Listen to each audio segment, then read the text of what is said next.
बिहार में बहार है क्योंकि नीतीश कुमार है।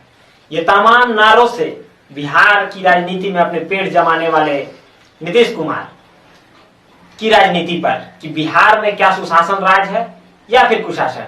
साथियों, सभी को नमस्कार, प्रणाम और क्रांतिकारी जोहार। साथियों, हम सब बात करेंगे कि किस प्रकार जो बीते दिनों गोपालगंज में एक विशेष समुदाय के कहें तो यादव परिवार के 3 लोगों की निर्मम हत्या कर दी गई वहां के स्थानीय विधायक पप्पू पांडे के द्वारा, और इस हत्या के बाद उनके भतीजे और भाई को जेल में प्रशासन द्वारा पकड़ लिया गया और जेल भेज दिया गया है। और अभी भी विधायक कहीं ना कहीं प्रशासन की चुंगल से आजाद है और प्रशासन उन्हें पकड़ने का पूरा प्रयास कर रही है। इसको लेकर विपक्ष के नेता कहें तो बिहार में जो राष्ट्रीय जनता दल और आरजेडी के नेता तेजस्वी यादव जी इसको लेकर काफी आहत हुए थे और आज के दिन वो अपने 80 विधायकों के साथ गोपालगंज उस परिवार से मिलने जाने वाले थे। लेकिन अभी भी सुशासन बाबू के राज में लोकतंत्र की किस प्रकार हत्या की जा रही है ये किसी से छिपा नहीं है। वहां पर तेजस्वी यादव जी के घर के आगे प्रशासन की तैनाती कर दी गई। जब वो निकलने वाले थे घर से, पूरे उनके घर के एरिया को प्रशासनिक सुरक्षा के घेरे में घेर दिया गया और उन्हें वहां से निकलने ना दिया जाए, इसका पूरा भरपूर प्रयास किया जा रहा है। लेकिन इसके बावजूद भी वो अभी भी तैयार है कि अगर मौका मिले और अगर हम उनके पास जरा भी मौका की तलाशी में रहे तो वो जरूर गोपालगंज उस पीड़ित परिवार से मिलने जाएंगे, और अगर वो नहीं पहुंचते तो बाकी जो उनके दल के विधायक है वो जरूर जाए। साथियों, हम सब देख सकते हैं कि किस प्रकार बिहार में जो जंगल राज फैला है लाश के ऊपर राजनीति करने की, उस परिवार की क्या गलतियां थी, उस परिवार का दोष क्या था, इसे जान लेना आवश्यक है। उस परिवार का, उस जो यादव परिवार था, सत्यनारायण यादव, उनका गलती क्या था, ये गलती आपको शायद नहीं पता होगा। उनकी गलतियों को बता दूं कि उनकी गलती इतनी थी कि वो वहां पे क्षेत्र के समाज सेवक थे और वो उस क्षेत्र से जिला परिषद चुनाव की तैयारी कर रहे थे।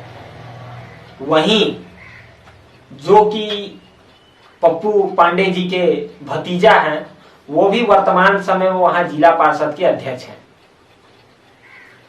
अब इतने कमजोर व्यक्ति अगर किसी मजबूत व्यक्ति के बराबर में खड़ा होने का प्रयास करे तो मुझे लगता है कि लोकतंत्र को खुशी होनी चाहिए थी। लेकिन कुछ बाहुबली और गुंडों को ये इतनी खल रही है कि हमारे बराबर कोई आके ना बैठ सके, और इसका परिणाम ये होता है कि उस व्यक्ति की हत्या कर दी जाती है। उनके भाई जेपी यादव जी अभी भी पटना के हॉस्पिटल में घायल अवस्था में है, उन्हें भी गोली लगी है। लेकिन इन तमाम जो हत्या की साजिश रची गई थी, इसका षड्यंत्र रचा गया था, इसके पीछे इनके माता पिता का क्या दोष था। द्वंद अगर आपसे है, झगड़ा आपसे है, तो कहीं ना कहीं लोकतांत्रिक प्रक्रिया के अंतर्गत रहते हुए आप लड़ाई कीजिए, विरोध कीजिए। विरोध होना आवश्यक है, क्योंकि समाज में कभी भी ऐसा ना हो कि केवल आप ही क्षेत्र का प्रतिनिधित्व करें, क्योंकि अन्य लोग भी, लोकतंत्र में सबको अधिकार है कि वो चुनावी प्रक्रिया में आकर अगर वो समाज के लिए कार्य करना चाहता है तो कर सकता है। लेकिन आप इसे अपनी पारिवारिक सीट और हितैषी मानते हैं। इस कारण अगर कोई दलित व्यक्ति या गरीब व्यक्ति या पिछड़ा व्यक्ति इस पद पर आना चाहता है तो आपको समस्या हो रही है।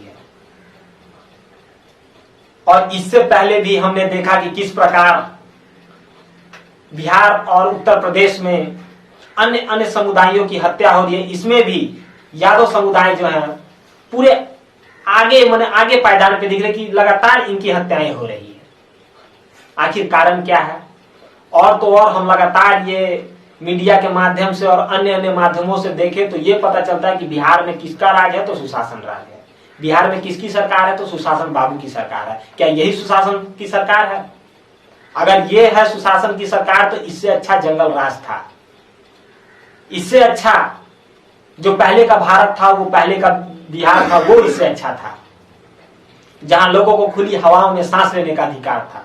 और आज अगर कोई व्यक्ति अपने दम पे, अपनी काबिलियत के बल पे समाज की सेवा करना चाहता है तो उसे किस प्रकार, यहां तक कि उसे चुनाव तो दूर, इस दुनिया में रहने का अधिकार तक नहीं मिल पा रहा है। और अगर इसका विरोध कोई विधायक कर भी रहे हैं तो इसको भी लेकर जो वहां पे वर्तमान समय में सरकार है वो भी सोई हुई है। लाश के ऊपर राजनीति, इसको वर्तमान समय में अब बंद करने की आवश्यकता है, ना कि केवल खोखली वादों और हवाबाजी नारों पर कि बिहार में दूर होगा जंगल राज, फिर से सुशासन बाबू की सरकार। ऐसे ऐसे नारों से आपने जो सत्ता में अपनी पेट जमाई, आपने बिहार की कुर्सी में किस प्रकार अपने साथी के साथ धोखा किया। जिस बिहार ने आपको मैंडेट दिया, महागठबंधन को मैंडेट दिया, आपने उसे छोड़कर किसी अन्य संगठन के साथ चले गए और अन्य संगठन के साथ जाने के बाद भी आप सही ढंग से चला नहीं पा रहे सरकार, और वहां पर लोगों की निर्मम हत्या जो हो रही है, ये आपको और आपके सरकार को आने वाले समय में भुगतना होगा। आपकी सरकार सुशासन की सरकार है या फिर कुशासन की, इसका जवाब जनता देगी। अगर अब भी लोगों की हत्याएं होना बंद नहीं हुई, अगर अब भी लोगों के ऊपर अत्याचार बंद नहीं हुआ, आपने क्या कार्य किया इस महामारी के दौर में?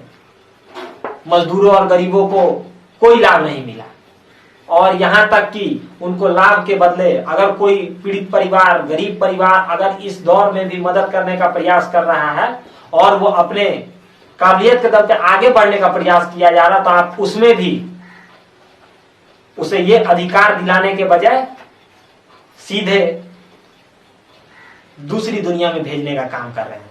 न्याय दिलाने के लिए सभी समुदाय एक हो, और यहां पर एक नहीं है, यहां पर जो भी हमारी भारत की संविधान है उसमें लिखा हुआ है we are the people of India, यानी हम भारत के लोग। यहाँ किसी जाति, दल या समुदाय का बात नहीं होता, यहाँ हम सभी एक भारतीय हैं। और यहाँ अगर किसी के ऊपर भी अत्याचार हो तो हमारी नैतिक जिम्मेदारी बनती है कि हम सभी मिलकर एक हों और जो भी व्यक्ति ऐसा कर रहा है उसके खिलाफ में खड़ा हो, ना कि ये देखकर कि वो हमारी जाति विशेष का है, वो हमारी धर्म विशेष का है, इसको लेकर भी राजनीति करे।